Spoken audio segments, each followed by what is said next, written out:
Hey there, rednecks, preppies, and redneck preppies. It's me, the Redneck Preppy.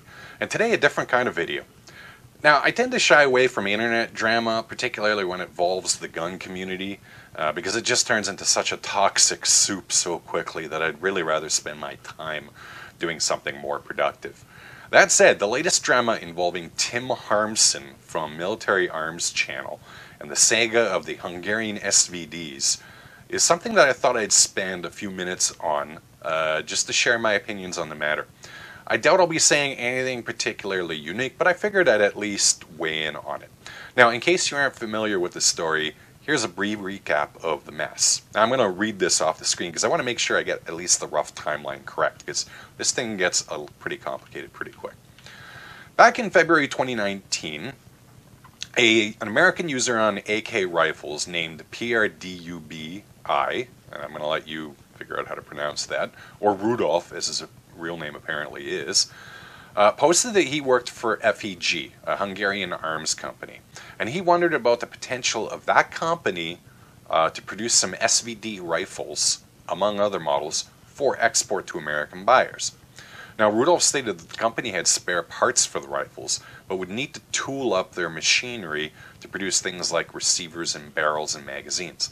That's actually pretty expensive, and they would only do so if they could sell those rifles.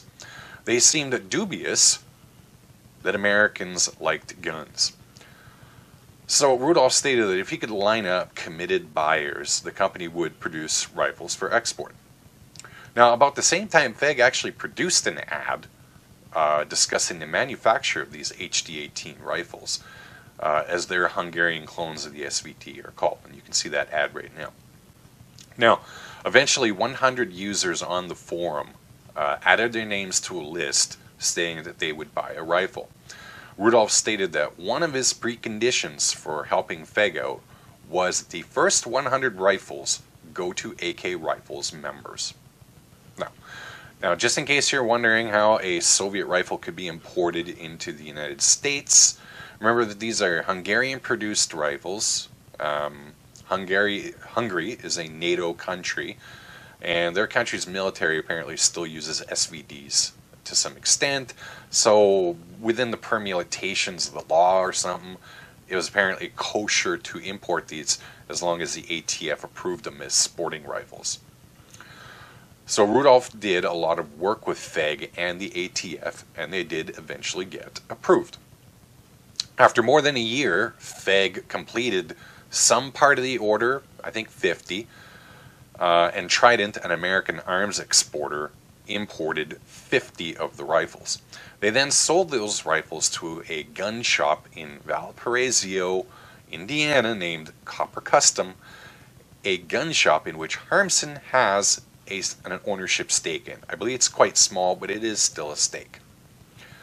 Copper Custom initially announced that all 100 rifles, despite the fact that they only had 50 of them, would go on Gunbroker, which prompted immediate outrage from the 100 people on AK rifles, and also from the wider gun community, who kind of looked at it as an attempt to squeeze as much money as possible from these rifles.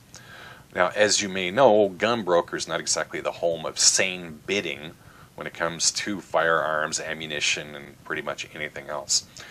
Now, Copper Custom apparently then changed their mind and said, well, only 50 are going to be sold on Gunbroker, before changing their story again and saying, well, these 5 rifles, we're just selling them there in an attempt to determine fair market value. Then they changed it, well, it's a mistake, and they wanted the auctions off Gunbroker. Copper Custom also said that they had never heard of this list of 100 buyers, then changed their story and said, well, they never saw the list. Then they said, well, the list is only usernames, there's no contact information there. At any rate, all of this got the internet vengeance mob out, and Copper Custom's auctions on Gunbroker were bombed with fake bids, which saw the rifles bid up to $10 million in some cases. Copper Custom tried to get the auctions taken down, apparently. Gunbroker apparently refused. The fake bids, obvious fake bids anyway, were removed, but people would just bid them up again. Now, despite the length of that monologue, I didn't touch upon everything in this story. And if you want to go down the granular timeline of this, There are a number of channels which have already chronicled the ins and outs of this, so please feel free to check them out, and the AK Rifles thread itself, which there is a link below in the description. Now, my thoughts.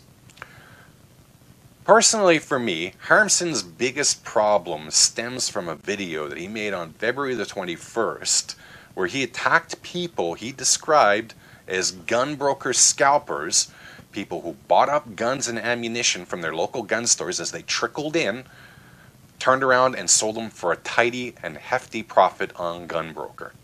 Here's the video. But because of all that, people that are trying to get into firearms, you know, people that are just turning 21 or turning 18, or people that have just recently taken an interest in firearms because of COVID and they want to protect themselves, they're having a hard time buying a gun for a reasonable price. There's a lot of unscrupulous people out there that are really a blight on the 2A community that I call scalpers. These are people that will hang out at their local gun store. They'll see a case of ammunition come in or a firearm come in that they know will be popular. They'll buy it at regular prices. They'll immediately take it to a place like Gunbroker and sell it for, you know, $1,000 more than it's worth. And they're capitalizing and feeding that endless cycle of panic buying. And those people are disgusting to me. Strong language, my man. Let's be clear on some points. The 100 people on AK Rifles who put their name on a list that they were interested in purchasing an HD18, and regardless of what you think, it was only an expression of interest, because to my knowledge, not a single one of them put a dollar down on these rifles. Didn't have any contracts to purchase these rifles. FEG, the manufacturer, had no requirement to sell them the HD18 rifles, which they couldn't anyway, because they would have to sell them through an importer, eventually to an FFL. So it's not like FEG could sell them individually.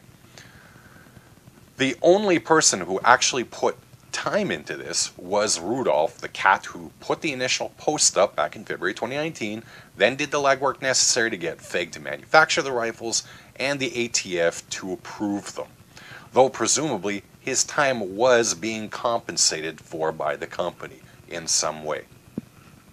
And judging by the AK Rifles thread, he did indeed put a lot of time into this. The only thing, in my opinion, that screwed Harmsen up was being holier than thou on Gunbroker about scalpers, and then Copper Customs turning around 3 weeks later and testing the fair market value on Gunbroker. Now, I understand why Copper Custom would want to maximize their profit on these rifles. They're in hot demand like 1990s era Elizabeth Hurley, and they know that they could get more for them on a big market than they would trying to sell them piecemeal to 100 people on some internet forum who may or may not have the money. That said, they should have made the first offer of sale at whatever price that they determined was fair to them to the 100 people on the forum in a Money Talks BS Walks offer. If you have the money in hand, a rifle is yours. If you don't, better luck next time. Now, the idea that Copper Custom and Tim needed Gunbroker to set a fair market value on these rifles is complete hogwash. They know how much these rifles cost them, and as like any business, particularly in the gun community, they know what a good profit margin is. If they wanted to charge a hefty profit margin on these rifles, because they could, you know, more power to them.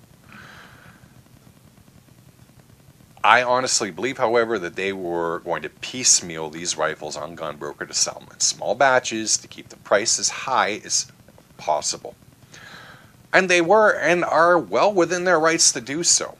You can call it profiteering and every other Marxist buzzword in the social justice warrior dictionary, but at the end of the day, a free economic market supports their right to sell on Gunbroker instead of the 100 people on AK Rifles.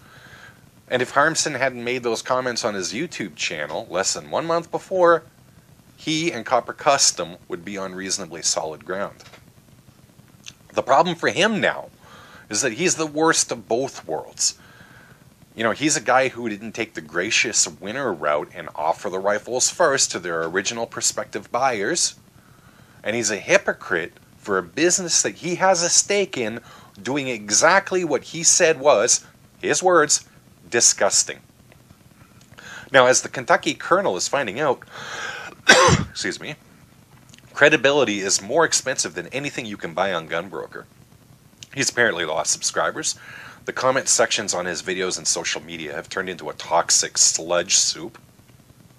His view counts appear to be down, and a lot of people will never buy from Copper Customs. Hope it was worth it. And you know what? Let this be a lesson to you, too. Hold those of us presumptuous enough to pontificate on YouTube, and the gun media in general, to a high standard. There are a lot of channels that have grown sufficiently that they've become quite influential and commercial enterprises themselves. That can lead a lot of them to forget why they do it in the first place. The passion that we feel for this hobby. For a lot of people, it's now about the money you can make. That can lead to some pretty predictable places. At any rate, that's my take on the matter. As always, have yourself a great day, and see you later.